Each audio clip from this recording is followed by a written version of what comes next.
khăn mặc may rất sư ngầm giang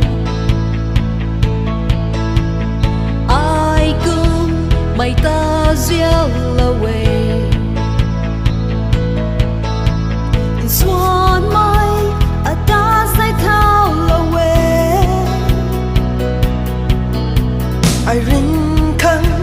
cầm may rít thay away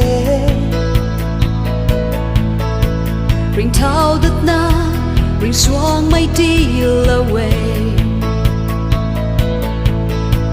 ai nay la na ca ta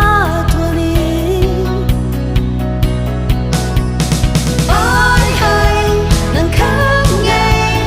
nàng hay ở khang nghe trên sáng dài đang đi muốn đi mây gần thôi đi ai hay nàng khang nghe xưa nào hết ngang